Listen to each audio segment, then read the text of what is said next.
2026 թվականի սեպտեմբերի 20-ին Ռուսաստանի Դաշնության Դաշնային ժողովի պետական դումայի պատգամավորների ընտրություններին քվեարկելու համար Հայաստանի տարածքում ընտրական տեղամասեր են ձևավորվել։ Այս մասին հայտնում է Հայաստանում Ռուսաստանի դեսպանատունը։ Դրանք կգործեն Հայաստանում Ռուսաստանի դեսպանատանը եւ Գյումրիում Ռուսաստանի գլխավոր հյուպատոսարանում։ Աստարան մաքսակետում եւ Բեռնային տերմինալում մոտ 10 բեռնատաներից կազմված խցանում է առաջացել ադրբեջանական եւ դաղստանյան համարանիշներով, հաղորդում է ՌԻԱ Դաղստանը։ Դաղստանի տրանսպորտի նախարարությունից էլ հայտնել են, թե բեռը Հայաստանում աճեցված պղպեղ է, որը պետք է վերարտահանմամբ ուղարկվեր Ռուսաստան։ Սակայն պարզվել է, որ իրանցի միջնորդները փորձել են փոխարինել փաստաթղթերը, որպեսզի ապրանքը ներկայացնեն որպես իրանական։ Դաղստանցի վարորդները արդեն 10 օր սպասում են որոշման։ Այդ ընթացքում պղպեղի մի մասը սկսել է փչանալ։ Դաղստանի տրանսպորտի եւ ճանապարհային տնտեսության նախարարությունից հայտնել են, թե այն թույլատրելի է փոխադրման ընդունել անօրինական հայկական արտադրանք։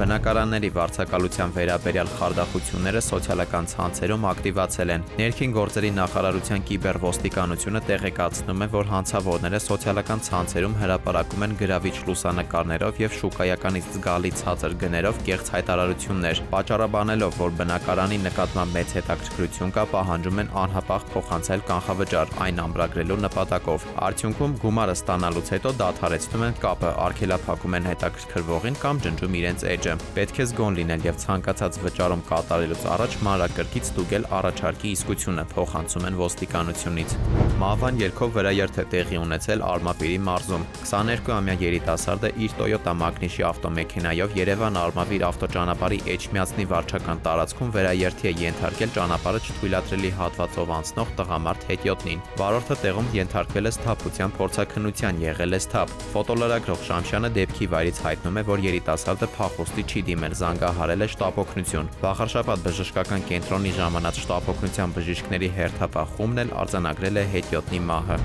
Հայաստանի բուհերում այս տարի կսովորի 10,958 առաջին կուրսեցի։ Ամփոփվել են Հայաստանի պետական եւ ոչ պետական բարձրագույն ուսումնական հաստատություններում բակալավրի ու անընդհատ եւ ինտեգրված կրթական ծրագրերով առկա ուսուցմամբ ընդունելության լրացուցիչ փուլի արդյունքները։ Ըստ գնահատման եւ թեստավորման կենտրոնի տվյալների, լրացուցիչ փուլով բուհեր են ընդունվել եւս 1073 դիմորդ։ Ավելի վաղ բուհական ընդունելության հիմնական մրցույթի արդյունքում բուհեր էին ընդունվել 9885 դիմորդ։ Multi-Wellness կենտրոնը դատական կարգով վիճարկում է Երևանի քաղաքապետարանի որոշումը, որով օրերս ընկերությանը զրկել էին կառուցապատման իրավունքից եւ տարածքը անցել էր համայնքին։ Ըստ Datalytics տեղեկատվական համակարգի, Multi-Wellness-ի ներկայացուցիչը դատարանից խնդրում է անվավեր ճանաչել հունիսի 8-ին Երևանի քաղաքապետի կողմից կատարած գործարքը, որով քաղաքապետարանը միակողմանիորեն դադարեցրել է պայմանագիրը։ Դավիթ Թադևոսյան, ժամը լրատվական։